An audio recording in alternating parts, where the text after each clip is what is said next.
Um pouco mais de isomeria. Agora a gente vai falar da isomeria plana. Professor, o que seria? A isomeria é quando compostos diferentes e, portanto, com propriedades diferentes possuem mesma fórmula molecular. Compostos que podem ser diferenciados por meio da fórmula estrutural plana pertencem ao grupo de isômeros planos. Professor, não entendi. Olha só, quando você escreve no papel ou quando você escreve na lousa, você está escrevendo no plano, certo? Então, quando você escreve no plano, você tem a fórmula estrutural escrita no plano. No caso, a isomeria plana, ela é dividida em quatro: isomeria de fusão, isomeria de cadeia, isomeria de posição e isomeria de compensação. A primeira isomeria que a gente vai estudar agora é a isomeria de função. Ela também é identificada como isomeria funcional.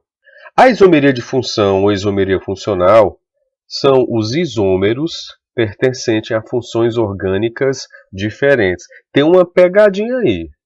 Quando eu falo de isomeria de função, a impressão que pode-se ter, pode-se passar, é que as funções são idênticas, são iguais. E ao contrário, a isomeria de função, os isômeros pertencem a funções orgânicas diferentes. Vamos pegar aqui esse exemplo.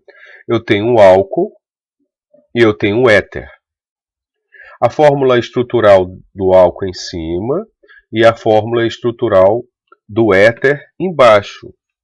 E como é que eu identifico o álcool e o éter? No outro vídeo eu expliquei que quando eu tiver a presença dessa estrutura aqui, que é a chamada hidroxila, ligada a um carbono de cadeia aberta, então trata-se de um álcool. E quando eu tiver a presença do oxigênio entre dois carbonos, trata-se do éter. E como é que eu verifico se essas duas funções elas são isômeras? Olha, presta atenção. A função em cima é álcool, como você está observando aqui, e a de baixo é éter. Para verificar se são isômeros, é necessário a fórmula molecular.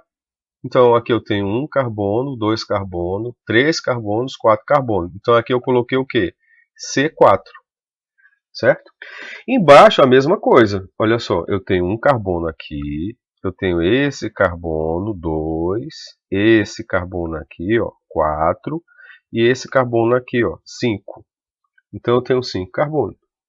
5. Tá ficando doido, né, professor? São 4, ó. 1, 2, 3, 4. Então a fórmula aqui, a molecular, começa também do mesmo jeito da de cima, C4. Conte os hidrogênios embaixo. Eu tenho 3, com 2, 5, com mais 2, 5, 6, 7, com mais 3, 10. Então ficou H10. Olha em cima. 3, com 2, 5, com mais 2, 6, 7, com mais 2, 7, 8, 9, com esse hidrogênio aqui, 10. Aqui, ó, H10. Ah, eu também tenho a presença do oxigênio. Quantas vezes? Uma vez, ó. Eu também tenho a presença do oxigênio aqui entre os dois carbonos. Quantas vezes? Uma vez, ó. Compare a fórmula de cima, a fórmula molecular do álcool. C4H10O. Compare a fórmula molecular embaixo do éter. C4H10O. Então, as fórmulas moleculares, tanto do álcool como do éter, são idênticas. Eles são isômeros.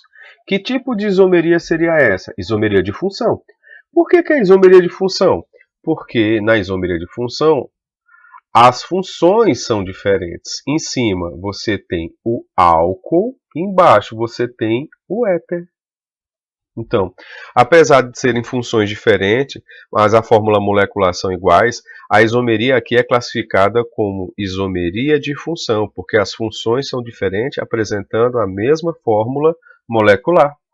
Simples assim. Vou pegar mais um exemplo. Eu tenho aqui a função aldeído E eu tenho aqui a função cetona. Pessoal, como é que eu faço? Ah, é simples, olha só. Quando você encontrar um carbono ligado ao oxigênio e ao hidrogênio ao mesmo tempo, certo? Só que esse oxigênio e hidrogênio estão separados, trata-se de um aldeído. Aqui o oxigênio e o hidrogênio estão ligados ao mesmo carbono e estados. Trata-se de um aldeído. Agora, quando eu tenho, por exemplo, um carbono ligado a um oxigênio, dessa maneira como você está vendo aqui, trata-se de uma cetona. Entendeu? A estrutura é essa. Cetona é um oxigênio ligado a um carbono. Simples assim. Então, em cima eu tenho uma função, que é um aldeído, e embaixo eu tenho outra função, que é a cetona. Então, poderia ser isomeria de função? Pode. Por quê? Porque tem funções diferentes. Um é aldeído, o outro é cetona. Para ser isômero, precisa o quê? Que as fórmulas moleculares sejam iguais. Dá só uma olhada aqui. Ó. Se você olhar para o primeiro aldeído, o aldeído aqui ele apresenta uma, duas, três carbonos, C3. Se você der uma olhada na acetona, a acetona tem um, dois, três carbonos, C3. Dê uma olhada na quantidade de hidrogênios da acetona. Eu tenho 3 aqui, com 3 aqui, 6, H6. Dá uma olhada na quantidade de hidrogênio do aldeído. 3, com 2, 5, com mais 1, 6, H6. Eu tenho a presença do oxigênio no aldeído, então está aqui, é só um. E eu tenho a presença do oxigênio na cetona aqui, ó, só é um também. Então, se eu comparar a fórmula molecular do aldeído de cima, C3H6O, com a fórmula molecular da acetona embaixo, C3H6O, você verifica que os dois têm a mesma fórmula molecular. Então, eles são isômeros. Que tipo de isomeria seria? A isomeria de função. Por quê? Porque, para ser isomeria de função, as funções têm que ser diferentes. Qual é a função do primeiro? Aldeído. E qual é a função do segundo? Cetona. Pronto, só isso. Vamos pegar mais um exemplo. Eu tenho aqui o ácido carboxílico em cima e eu tenho o éster embaixo. Professor, como é que eu vou identificar um ácido e um éster? Assim, olha só. Para ser ácido carboxílico, eu tenho que ter o carbono ligado a uma hidroxila e ligado a um oxigênio. Se tiver essa formulação aqui, essa estrutura aqui na fórmula, trata-se do quê? Do ácido carboxílico. É uma característica. Sempre, se aparecer isso aqui, é um ácido carboxílico. Mais uma vez, eu tenho uma hidroxila ligada ao carbono, e a esse mesmo carbono eu tenho a presença de um oxigênio.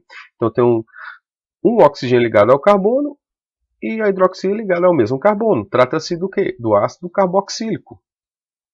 E éster, professor? Éster é a presença de dois oxigênios. Olha só, eu tenho dois oxigênios ligados ao mesmo carbono. Se eu tenho a presença de dois oxigênios ligados ao mesmo carbono, eu tenho uma função chamada éster.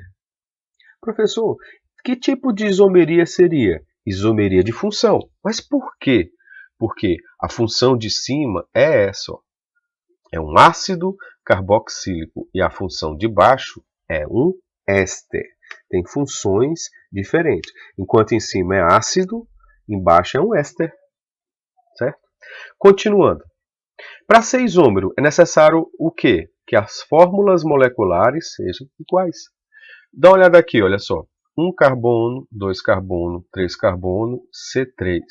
Olha embaixo. 1 carbono, 2 carbono, 3 carbonos, C3. Quantidade de hidrogênio.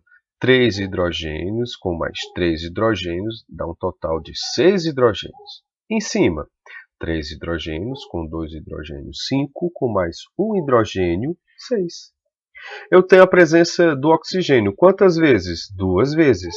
Então ficou O2.